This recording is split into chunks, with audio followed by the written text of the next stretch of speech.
Y por el lado del servicio militar obligatorio, estamos en una mesa de trabajo, le estamos mandando también una comunicación, ¿no?, a la Comisión Interamericana de Derechos Humanos para que nos den una opinión, ¿no? Estamos solicitando una opinión consultiva. Está en los estudios Exitosa el ministro de Defensa, el abogado Walter Ayala. Estamos sin mascarilla, ambos estamos vacunados y estamos, sin embargo, manteniendo el distanciamiento que recomiendan las autoridades sanitarias. Ministro, muy buenos días. Gracias, Nicolás, por la oportunidad.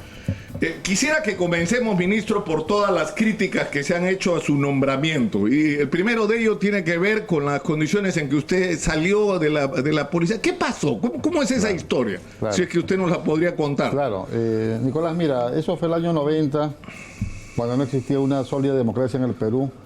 Yo trabajaba en la ININCRI y la verdad se cometió un abuso con mi persona. Y no es que lo diga yo, lo hice un fiscal superior. Te mandé el dictamen del fiscal superior donde dice no de que fui cesado de manera arbitraria. ¿Cuántos años tenía usted y qué fue lo que pasó, ministro? Claro, yo en ese tiempo tenía 23 años, 24 años aproximadamente, no recuerdo exactamente, pero fue el año 96. Actualmente tengo 50.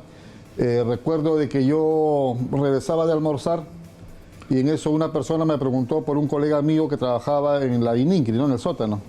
Y yo a esa persona no la conocía, pero sí sabía que, la conocía de vista, mejor dicho, ¿no? Ingresé a la ININCRI, cuando salí ya no la encontré. A los 2 o 3 días me cambiaron de Lima, de la ININCRI, a la frontera con el Ecuador. Pasó 8 meses, vine acá a Lima y me enteré que me estaban haciendo dos investigaciones disciplinarias, la cual me habían absuelto. Yo ni enterado, dicho sea de paso. Y de todos modos averigüé por qué me estaban haciendo la investigación y me dijeron que me estaban vinculando a una persona y me preguntaron por 2 nombres y 2 apellidos que yo en ese momento desconocía, ¿no? Y yo dije que desconocía, ¿no? Me enseñaron una fotografía y yo reconocí a una persona y dije, pero esta persona es la que había ido a buscar al colega, al otro colega, pues, ¿no? Y entonces me dijeron que esa persona tenía una captura. Le llamé al colega, lo capturamos a pesar que no era nuestro trabajo, a pesar que esta persona nunca había estado en nuestra custodia, porque nuestra función era la lucha, ¿no?, contra las bandas organizadas, ¿no?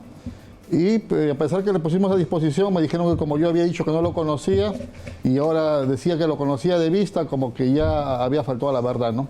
Me cesaron de manera arbitraria y ilegal, no me dieron oportunidad de nada. Presenté, como dije la vez pasada, que también vine acá a su estudio, creo, ¿no?, me llaman por teléfono, 2 acciones de amparo con el TCD4, rechazaron porque me dijeron que estaba fuera del plazo. Una tercera acción de amparo gano, me reincorporo, y justamente acá tengo el documento donde se me reincorpora. O sea, usted, lo importante es saber de acá, porque eso lamentablemente eso es parte de la manera como se maneja la información en el Perú. La historia completa, ¿cuál es? Que estos cargos que se levantan contra usted, se considera que, ¿en qué terminó? ¿En que esto fue declarado, digamos, prescrito o se concluyó que usted había sido arbitrariamente dado de baja? Exacto. A mí me reincorporan, este es el documento, se lo mandé también al WhatsApp de la directora. Se me reincorpora, esta es mi resolución que yo pido mi retiro de manera voluntaria. Si usted lo podrá acercar a la cámara, dice acá que es de manera voluntaria, en la parte de acá también dice que es a mi solicitud. Y este inclusive es una constancia donde yo interno mi carné, ¿no? Porque la verdad yo me reincorporé solamente para regularizar mis documentos, porque ya mi vida había hecho. En ese momento, como le dije, en ese momento tenía 23 años, se me cesa, yo he trabajado de vigilante, Nicolás, he sido taxista, pagué mi universidad, terminé la universidad y poco a poco me he superado en la vida. He llegado a ser juez, he sido juez en el Poder Judicial, he sido director de ética, he tenido una lucha anticorrupción. En el Colegio de Abogados ha sido... Exacto. Soy profesor, Nicolás, en 3 universidades. En la Universidad Villarreal enseño posgrado, enseño en la Inca García de la Vega y en la Universidad Juan Pablo. Soy magíster, tengo 2 maestrías, tengo un doctorado, tengo más o menos 15 diplomados que he hecho, tengo capacitaciones, he sido expositor, a veces he expuesto creo como en 20 lugares, inclusive en el Congreso me invitaron y también expuse ayer, y escribo artículos jurídicos, ¿no?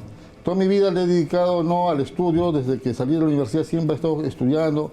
He sido el primer puesto en la Academia de la Magistratura para ser juez superior. Saqué el primer puesto a nivel nacional, inclusive se me hizo un reconocimiento por el presidente del Poder Judicial en su momento.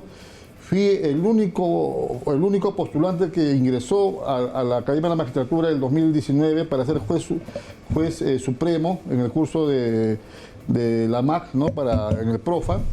Quiere decir que soy una persona muy dedicada al estudio, ¿no?, y una persona también capaz. Soy egresado del CAE, Nicolás, he estudiado gestión pública y Defensa Nacional. Del Centro de Altos Estudios Nacionales, que era antes el Centro de Altos Estudios Militares, ¿no? Pero se abrió digamos, a la sociedad civil. Sin embargo, mucha prensa lamentable, ¿no?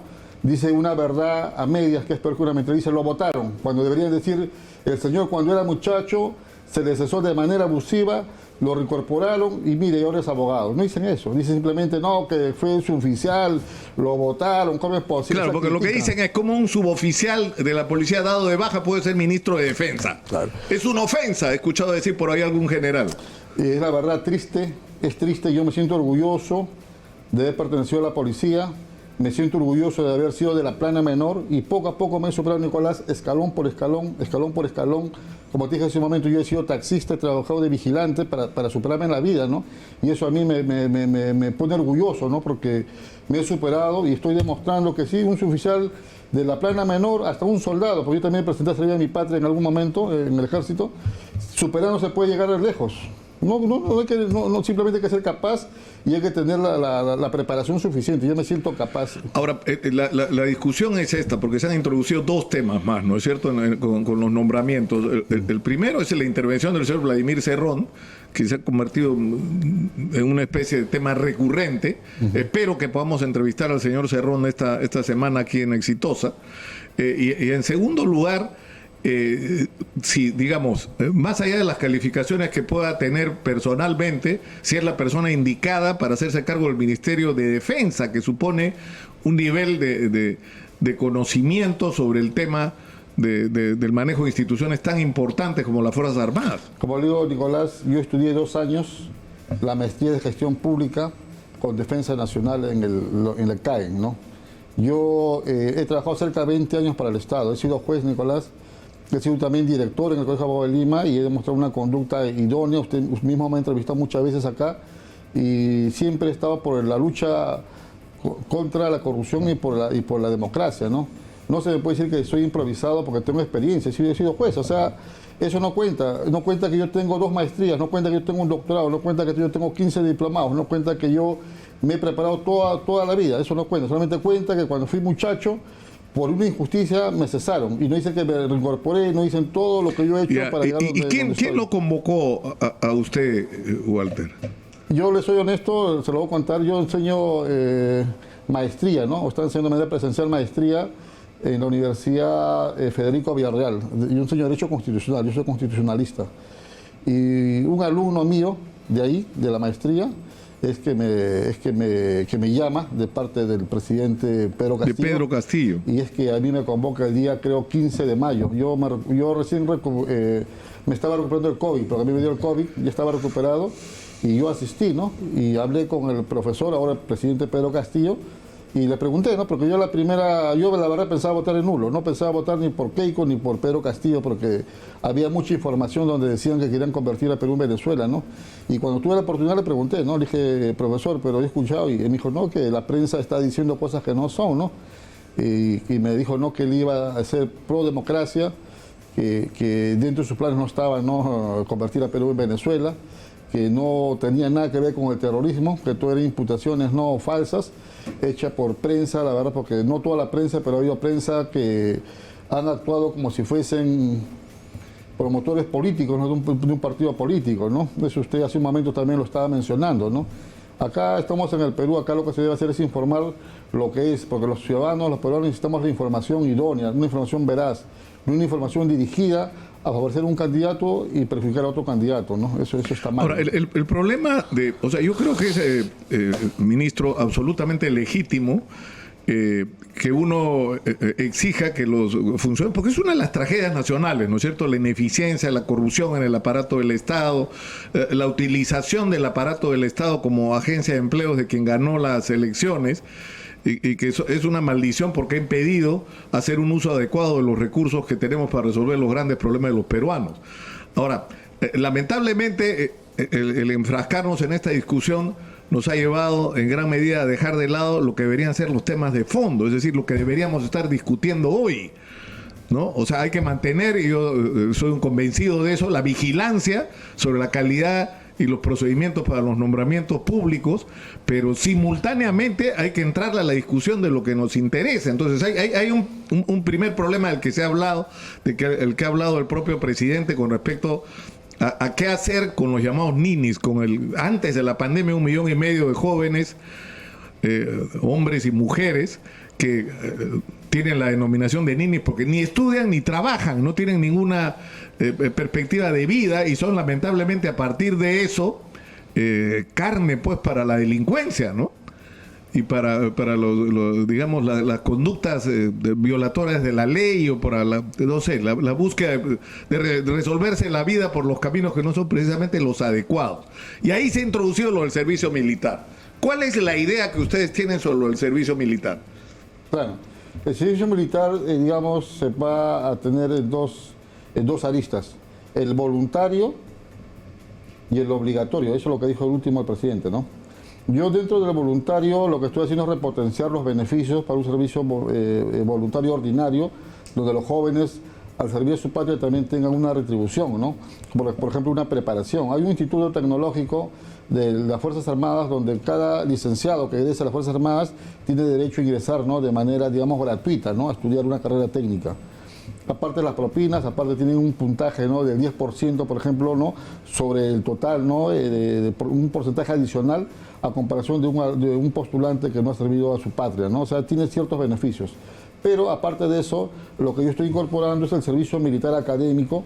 Hay muchos jóvenes que se van a centros premilitarizados, ¿no? A prepararse para ingresar a la policía o a las Fuerzas Armadas. Lo que se está creando es el servicio voluntario académico para que ese joven tenga una preparación académica, ¿no? Por los mejores docentes que lo preparen si él quiere ingresar a las Fuerzas Armadas, ya sale preparado ya con los estudios necesarios para que postule bien a las Fuerzas Armadas o a la Policía Nacional, ¿no? Pero ¿eso qué significaría? Que tú con el servicio militar voluntario tendrías la opción de estudiar algún tipo de carrera técnica o de prepararte para el ingreso a los institutos armados. Exacto. Por otro lado, también estamos lanzando el programa Servicio Militar Inclusivo para los jóvenes que tienen alguna discapacidad física, ¿no? Si bien es cierto, en las Fuerzas Armadas se entiende el servicio militar como correr, como hacer ejercicio, ¿no? Pero también hay áreas, como por ejemplo en el área de inteligencia, en el área de comunicaciones, en el área de estadísticas, que una persona, ¿no? Con alguna discapacidad física también puede servir a su patria, ¿no? No demos la espalda a los jóvenes, ¿no? Que por alguna situación ya de la vida, ¿no? O de repente han nacido de esa forma, ¿no? Entonces, eso también estamos haciendo. Y por el lado del servicio militar obligatorio, estamos en una mesa de trabajo y estamos mandando también una comunicación, ¿no? A la Comisión Interamericana de Derechos Humanos para que nos den una opinión, ¿no? Estamos solicitando una opinión consultiva. Hemos visto, ¿no? En el derecho comparado, por ejemplo, que en Brasil hay servicio militar obligatorio y en otros países hay voluntario. En Colombia, por ejemplo, es obligatorio. Entonces estamos haciendo una mesa de trabajo. Claro, porque hay quienes consideran que esto es compulsivo, que es violatorio a la libertad de las personas, ¿no? O sea, ha habido todo un movimiento internacional de los organismos de derechos humanos con respecto a este tema. Es por eso que estamos pidiendo una opinión consultiva a la Comisión Interamericana de Derechos Humanos. Está en una mesa de trabajo.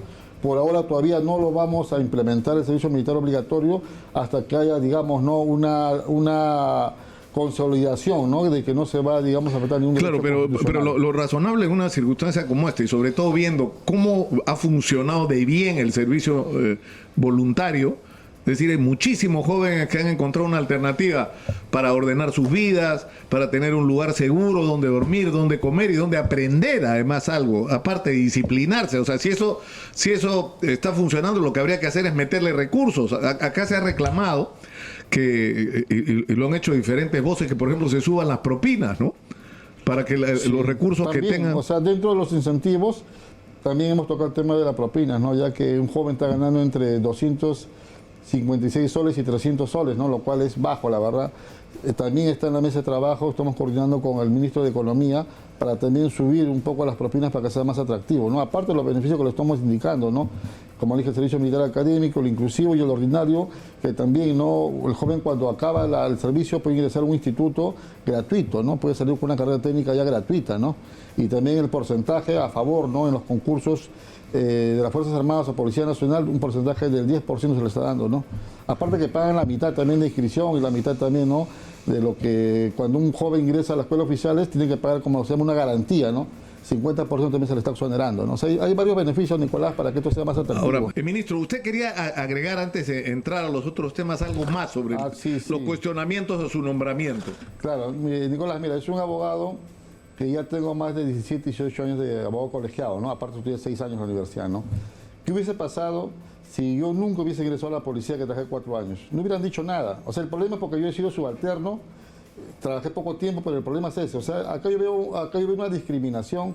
O sea, ningún muchacho, ni un joven, si ingresa para ser su oficial, ya puede aspirar más adelante a ser de un nivel alto, porque le van a sacar que fue subalterno. Ese es el mensaje para los jóvenes. Así queremos nosotros buscar soldados. La verdad, yo veo ahí una discriminación por parte, ¿no?, de muchos medios de prensa, por parte de muchos generales, ¿no?, que se rajan la vestidura. Yo he sido subalterno, he sido soldado, he sido suboficial, y aparte no soy corrupto, no soy terrorista, soy magíster, he estudiado 2 maestrías, tengo un doctorado también, estudio en el CAEN, como le dije, no, soy profesor en posgrado, soy primer puesto, ¿no?, en la Academia de la Magistratura, tengo muchos méritos, pero sin embargo, no, como fue subalterno en algún momento de su vida, no vale. Ese es el mensaje para los jóvenes. Así queremos captar soldados, así queremos, ¿no?, que los jóvenes sirvan a su patria. Acá hay una doble moral para mí, la verdad, Nicolás, y eso molesta, ¿no?, la verdad, indigna, porque yo veo ahí una discriminación, ¿no? Ahora recién los medios sacan a los documentos que estoy mostrando, pese a que yo desde un comienzo los dije, ¿no?, pese a que al día siguiente, cuando sacaron un reportaje en todos los medios de televisión, me recuerdo de que, por ejemplo, en el Cuarto Poder, Panorama, se han dedicado varios minutos en decir que así subalterno, que la han votado, no en radicalizarme ante la opinión pública. No espero también que estos medios ahora no se rectifiquen, ¿no? Pero yo pienso de que, aparte de ser ministro, también soy un ser humano, tengo familia, tengo hijos, tengo padres, tengo amistades, ¿no? Y también tengo alumnos, y también tengo toda una labor que he hecho, tengo todo un honor, ¿no?, que he hecho durante muchos años, ¿no? Entonces no es posible, ¿no?, de que de un momento a otro, ¿no?, me digan que soy de lo peor, ¿no? En su momento me recuerdo inclusive que daban entrevistas, ¿no?, el tema cuando yo era director de ética, ¿no?, pero pareciera que se han olvidado, ¿no? Ese era solamente lo que yo quería agregar, Nicolás. No, yo creo que está suficientemente aclarado, ministro, pero vayamos insisto, a los temas que nos interesan a los peruanos. Hace muchos años, demasiados, en que el grupo disidente de los hermanos Quispe Palomino sigue manteniendo una organización armada en el Braem que claramente está asociada al narcotráfico.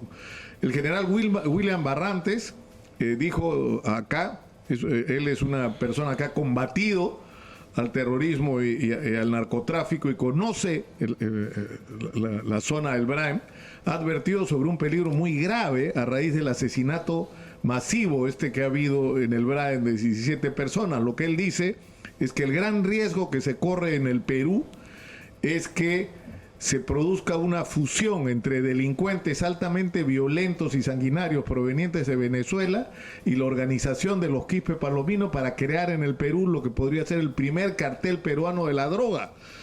Entonces, ¿qué se va a hacer para enfrentar esto? Porque todas las personas a las que he consultado que más o menos conocen del tema comparten la preocupación. Es decir, que esto puede ponerse aún peor de lo que ya está. Claro. Como yo he dicho, Nicolás, todo se gana con estrategia. Si solamente vamos a poner una base militar allá en el Braem, ¿no?, y dejar que suceda algo, ¿no?, y para recién salir, ¿no?, a ver qué pasó, estamos mal. Acá se tiene que hacer una labor de inteligencia, se tiene inclusive, ¿no?, que conversar con los mismos pobladores. Yo la semana pasada fui al Braem, estuve ahí en Mazamari, estuve en Valle Esmeralda, la zona antiterrorista Valle Esmeralda, estuve en Pichari, sobrevolamos, ¿no?, a San Miguel de Allende, donde pasaron la matanza de estos ciudadanos, ¿no?, lamentables, ¿no?, por parte de los terroristas. Y también me da cuenta una cosa, ¿no?, que así como hemos ido nosotros a las bases militares a subir la moral a nuestros soldados, también tenemos que bajar al mismo pueblo. Y ya es una decisión que hemos tomado nosotros en el Consejo de Ministros último, y hemos formado una comisión para ir a los pueblos, ¿no?, a ver también qué está sucediendo, también a escuchar, ¿no?, al agricultor. Claro, porque ahí el problema que ocurre es el siguiente.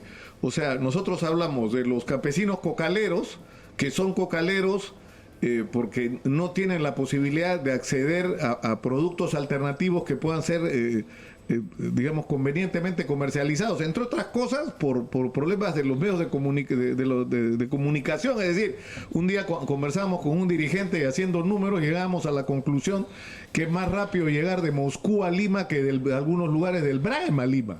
Aunque parezca mentira, de Moscú a Lima uno se demora menos que de algunos pueblos del Braem en llegar a la capital del Perú.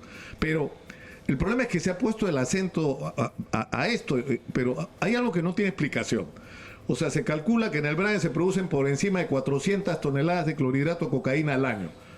Entonces, la interrogante es, ¿cómo es posible que entren toneladas de insumos para preparar esa droga? ¿Y cómo es posible que esas 400 toneladas salgan del Braem si está sembrado de bases militares y de presencia policial? O sea, ¿cómo puede ocurrir eso? Sí, ¿no los ven, no se dan cuenta? ¿O hay miembros de nuestras instituciones que están involucrados y que han sido corrompidos por el narcotráfico? Yo tengo información que me han dado, que lo que usted dice, ¿no? Que, por ejemplo, ¿no? Que en el Braem entra mucho cemento. Dice, entra cemento como para construir varios estados nacionales, pero parece que todo eso se va a lo que es droga. Entra bastante limón, dice, ¿no? Como para que fuese una zona donde hacen mucho ceviche. Pero también ese ácido lo utilizan para la droga. Entra lo que son querosene, pero entonces, ¿quién es el encargado de todo eso? La pregunta. Esa institución, hasta donde yo sé, me dicen que es la SUNAT. La SUNAT es la que controla los insumos peligrosos, los insumos que podrían ser usados, entre otras cosas, para el narcotráfico. Porque me dicen que no se justifica. Si no se justifica, la SUNAT tiene que tomar cartas en el asunto con el apoyo del ejército. No, la pregunta es, ¿qué diablos hace la SUNAT, que es la recaudadora tributaria, a cargo de una función que tiene que ver con la lucha contra un delito? Claro. Exacto. Si usted tiene toda o sea, no tiene nada que hacer la SUNAT. Mire, usted, cuando ocurrió uno de estos escándalos de Oropesa, no sé si usted recuerda, y que tenía un negocio de limpieza. Y uno de los, digamos, de las empresas que están bajo control, porque compra muchos insumos que podrían derivarse al narcotráfico, son las grandes empresas de limpieza. Exacto. Resulta que esta empresa usaba anualmente toneladas de productos que podrían derivar en el narcotráfico y la SUNAT no tenía el registro, no sabían que esta empresa había recibido insumos ni directa ni indirectamente. Entonces eso no es responsabilidad de la SUNAT, es responsabilidad de quien le dio una tarea a una institución a la que esa función no le corresponde. Claro. Usted va a proponer que eso se cambie. Claro, pero también aquí hay responsabilidad de omisión y de función. Si se me da una tarea y yo sé que no la puedo cumplir también, ¿no? Si yo estoy omitiendo, tengo que informar, o tengo que hacer una propuesta, que crear una nueva institución, o no sé, ponerla escrita, no sé, no, al Ministerio de Defensa o al Ministerio del Interior, para que se controle bien eso, ¿no? Porque ahí, por ese descuido, se está fabricando droga en el Braem. Esa es la información que yo tengo. No lo aseguro, pero esa es la información que me han dado, ¿no? Y de todos modos, yo le dije hace un momento, y bueno, ya se tocó el tema, pero que esto yo también lo había pensado, pero no decirlo en estos momentos porque hay que sacar una norma, no digamos específica, ¿no? Porque a veces también hay trabajo que no se puede revelar, ¿no? Ya, claro, el tema es que la función, la SUNAT no tiene manos, ni recursos, ni la especialidad para enfrentar este problema, pero eso es una sola parte del problema. Claro. Igual, la pregunta sigue vigente. ¿Cómo entran toneladas de insumos y salen toneladas de droga del Braem? Claro. O sea, ¿hay alguien que no está haciendo su chamba o hay alguien que fue cooptado, como se dice, por las organizaciones criminales de narcotráfico? Claro. Para que eso pueda ocurrir. ¿Cómo despegan avionetas? ¿No? Yo lo que en la reunión que he tenido con los comandantes generales y también con el jefe del comando conjunto, he pedido reforzar los órganos de inteligencia, ¿no?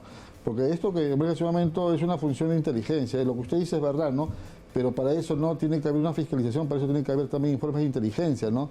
Porque para eso se gasta, ¿no?, bastante dinero, ¿no?, en pagar a los órganos de inteligencia, ¿no? Y deben de dar una información precisa de por qué, ¿no? ¿Por qué continúa esto?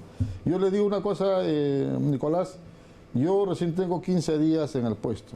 Al menos en 15 días estoy ya analizando y estoy ya formando una estrategia para la lucha contra el terrorismo y por ende el narcotráfico, ¿no? Que nosotros prestamos apoyo a la Policía Nacional. Sin embargo, dentro de ese apoyo también está el tema, ¿no? También por nuestro lado proponer, ¿no? Hacer propuestas, hacer cambios, ¿no? Y yo Claro, tenga toda la seguridad que muy pronto tiene que haber algún resultado. Claro, el problema es que se ha estado poniendo el acento en la criminalización de los cocaleros, por ejemplo, ¿no? Y pese a los años que han transcurrido, y yo le diría, sin exagerar, a los miles de millones de dólares que se han invertido, o que se han gastado más que invertido, la realidad es peor de la que era hace unas décadas atrás. Pasamos de ser productores de materia prima a productores del producto terminado. Porque nosotros éramos abastecedores de materia prima para los colombianos, ahora exportamos cocaína. O sea, en el Brain hay laboratorios funcionando.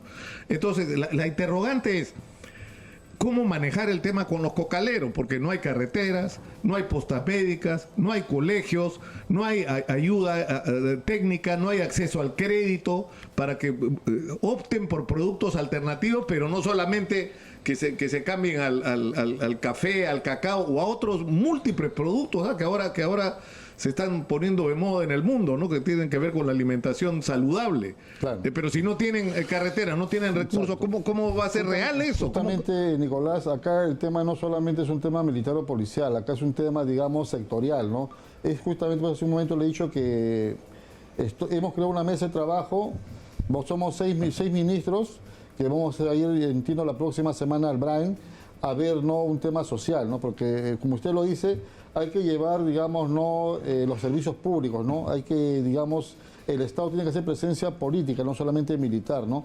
Y hacer presencia política es crear también, digamos, un ambiente donde haya servicios básicos, un ambiente donde haya también, digamos, ¿no?, apoyo para que los agricultores puedan, ¿no?, sus productos venderlos, ¿no? Y no que se queden con el producto ahí a costos muy bajos que no les resultan, ¿no? Es por eso que son captados, ¿no?, por gente... Claro, ¿no?, viene el narco con plata en el bolsillo, las firmas estas, al lugar del cultivo, ¿no es cierto? Adquirir el producto directamente. O sea, ni siquiera tienes que preocuparte por la logística de sacarlo, porque Así van es. Y te lo compran en el sitio, Así ¿no? es, sí.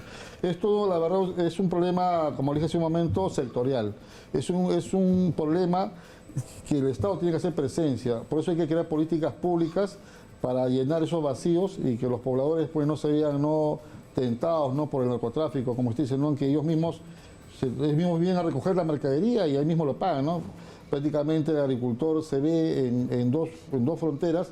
Uno, ¿no?, vender un producto a un precio para ellos razonado, que es la coca, y por otro lado ven sus tierras, siembran piñas, siembran otros productos alternativos, pero nadie lo compra, ¿no? Ahora, para venderlos también tienen que gastar hasta sacarla a la ciudad. Ahora, para regresar al tema de los quispe palomino, nosotros hace años tuvimos la experiencia con un reportaje que hizo Martín Arredondo, que dicho sea de paso fue extraordinario, donde se presentó por primera vez imágenes desgarradoras de los niños, de los pioneritos, los niños estos que luego se convirtieron en combatientes, ¿no?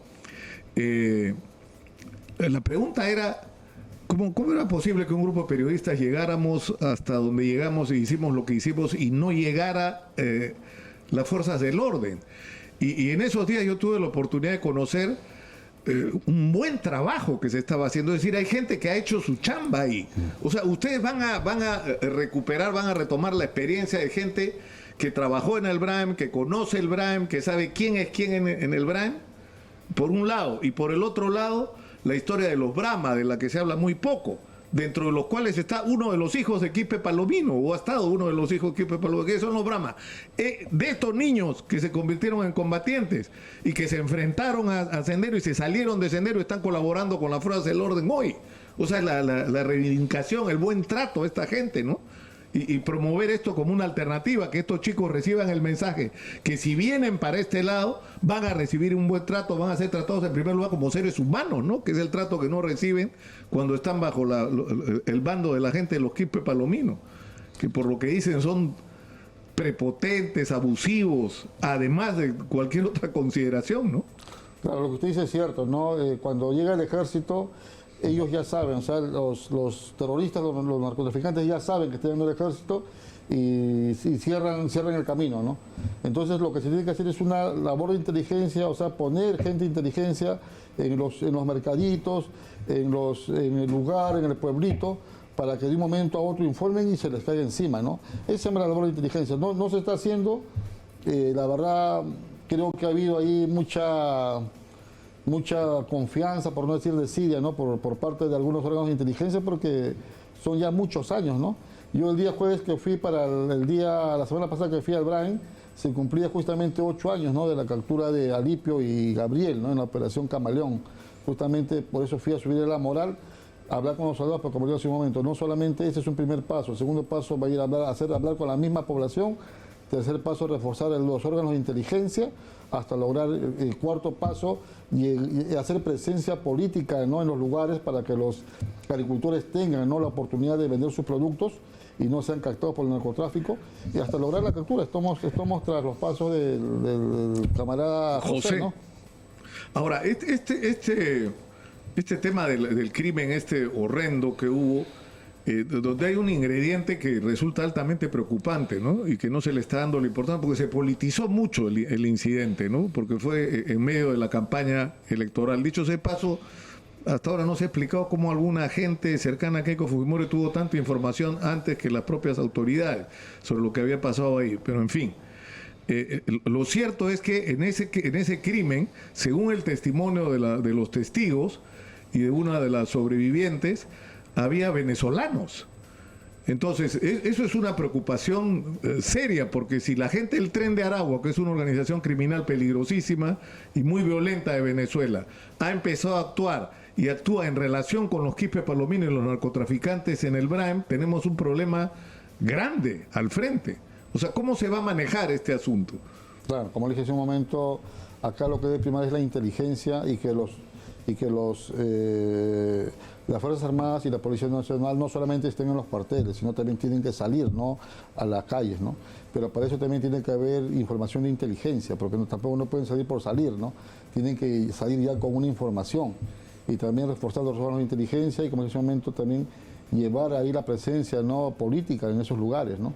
Aparte de eso, también el tema de la migración, también es un tema, ¿no? Que lo estoy conversando con el Ministro del Interior, porque la mayoría de personas que están por ahí son personas que han entrado de manera irregular, ¿no? O sea, que no tienen, digamos, una calidad migratoria, digamos, legítima, ¿no? En ese sentido también se tiene que hacer operativos, ¿no? Para ver quiénes son, ¿no? Y romper esto antes que siga avanzando, ¿no? Porque ahora, es un peligro. Ministro, para cambiar de tema, o antes de terminar, ¿usted le puede poner un plazo a lo de los Quispe Palomino? O sea, la guerra contra el narcotráfico va a ser larga, ¿no? Pero la derrota de esta facción de los Quispe Palomino y la captura de los dirigentes que quedan todavía actuando en esa zona, ¿usted le puede poner plazo? ¿Usted puede decir, de acá a fin de año vamos a tener a toda esa organización desarticulada, o todavía no está en condiciones de hacer un compromiso de esa naturaleza? Mi compromiso que yo puedo hacer es que en estos momentos estamos tras los pasos de ellos. Ahora, si usted me pide una fecha, no le podría decir, porque esto ya no depende de mí, depende ya de los órganos de inteligencia, ¿no? Pero yo lo que le pido sí al Congreso es que nos dejen trabajar, ¿no? Y a los medios de comunicación que apoyen, ¿no? Porque lo único que prácticamente uno se está dedicando más a defenderse y a hacer su trabajo, ¿no? A dedicarse a concentrarse en lo que uno está haciendo, ¿no? Ministro, se ha hablado mucho en la campaña y antes sobre el papel que podrían o no jugar las Fuerzas Armadas en la lucha contra la delincuencia. ¿Cómo se va a manejar este tema? O sea, ¿van a participar en determinadas circunstancias? Es decir, ¿cuál es la idea que ustedes tienen sobre el tema del papel de las Fuerzas Armadas en la lucha contra la delincuencia común? Claro. Ahí tenemos dos temas. Uno, la Constitución, que es el artículo 193, que faculta, ¿no? Estado de emergencia, ¿no? Que las Fuerzas Armadas presten apoyo, ¿no? a la Policía Nacional. Y el otro, el decreto legislativo 1095, ¿no? Donde faculta a las Fuerzas Armadas a apoyar a la Policía Nacional, pero no para, digamos, estar en las calles no pidiendo documentos, sino sobre todo no para cuidar instalaciones, para cuidar colegios y de cierta forma hacer presencia, ¿no? Eso también estamos en una mesa de trabajo, ¿no? Estamos en una mesa de trabajo para ver hasta dónde se puede llegar. No hay que salirnos del marco constitucional. Tenemos la Constitución, como digo, nosotros pertenecemos a una comunidad internacional, entonces siempre y cuando no se vulnere ningún derecho constitucional de nadie, será aplicable, ¿no? Una mesa de o sea, en este momento es una posibilidad, pero todavía no hay una definición precisa. No, hasta el momento la ley nos faculta que las Fuerzas Armadas sí pueden salir, pero para hacer presencia en los colegios, instituciones públicas, para que den seguridad, ¿no? pero todavía digamos, no hacer una labor, digamos, cuasi policial, ¿no?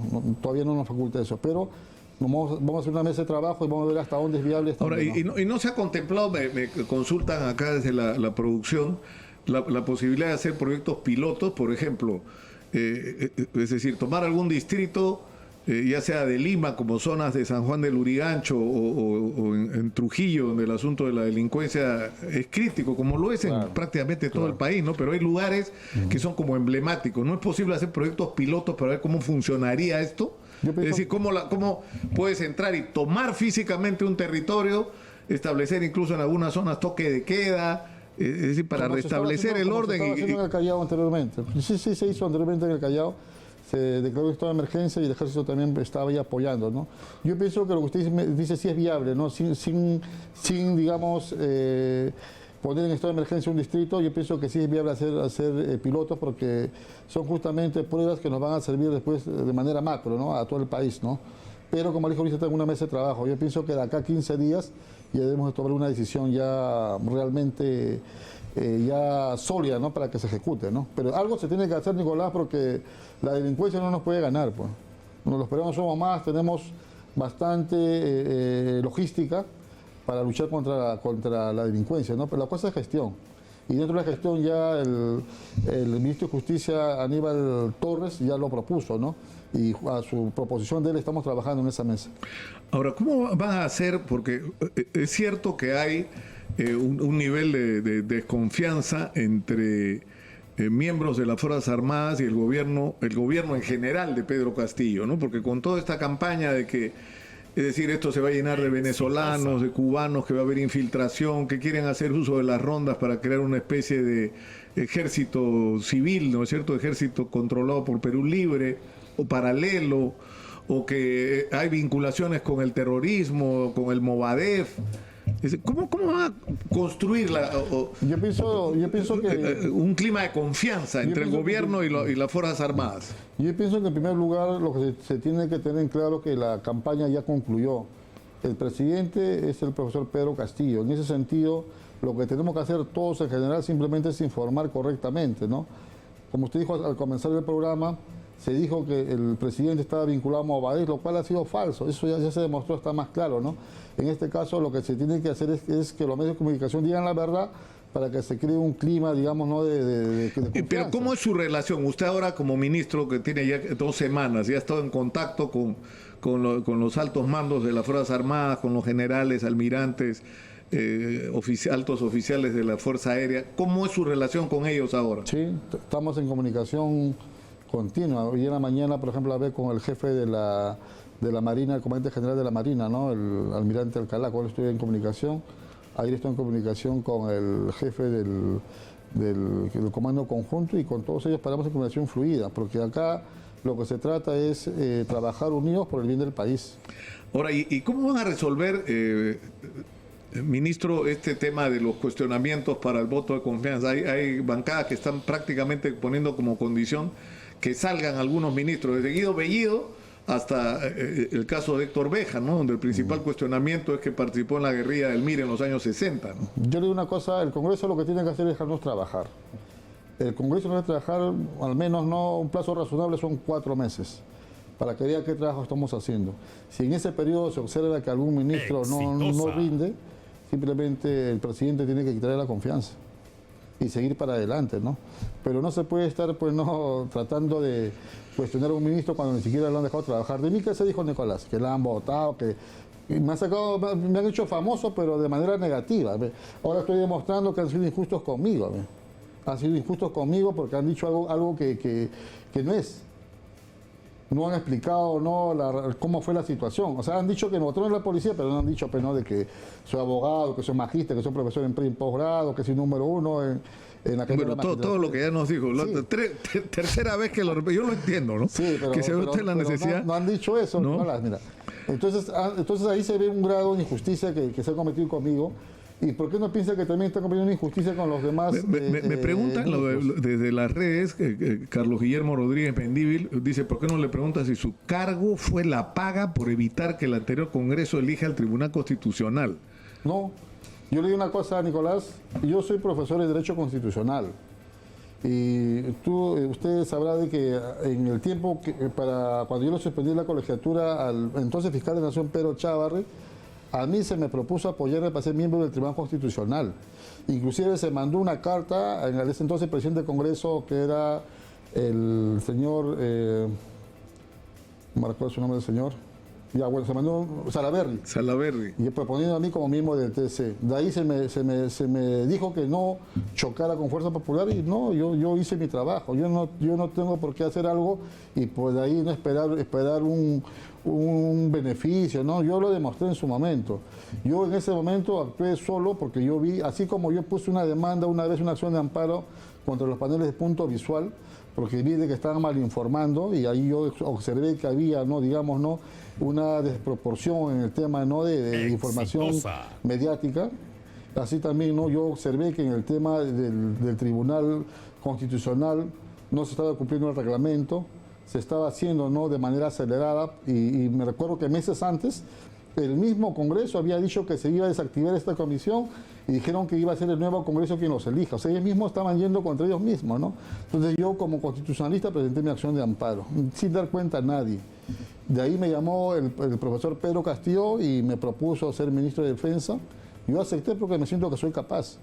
Y ahí estamos. Yo le agradezco mucho, ministro, por estar con nosotros. Ha sido muy gentil. Una última pregunta en un minuto. Sí, sí. La relación con los Estados Unidos, con la DEA, por ejemplo, en la lucha contra el narcotráfico, ¿se va a sostener? Claro. Va a hacer una aclaración. La vez pasada estaba en una entrevista, ¿no? con Fernando Carballo y yo escuché que él dijo la OEA. Es por eso que yo hablé de la Segunda Guerra Mundial, ¿no? Porque soy profesor en tema de tratados europeos y tratados no latinoamericanos, ¿no? Claro, es la DEA, ¿no? Es el tema de drogas, ¿no? Claro, ¿no? Yo pienso que si ellos están apoyando a la lucha contra el narcotráfico, deben de continuar. Pero no está de más reunirnos, ¿no? Y ver qué tanto se ha avanzado y por último, de repente, mejorar eso, ¿no? Porque, como usted en ese momento lo ha dicho, tantos años y tanto dinero y no hay ningún resultado. Entonces, algo está fallando, pues. Porque Guillermo Bermejo está diciendo que se vaya a la DEA, ¿no? Bueno, eso es una opinión de él, pues, ¿no? Yo lo voy a evaluar eso. Mejorarlo si es posible. Mejorarlo si es posible. Dejémoslo ahí. Muchas gracias a Walter Ayala, ministro de Defensa, por estar con nosotros esta mañana.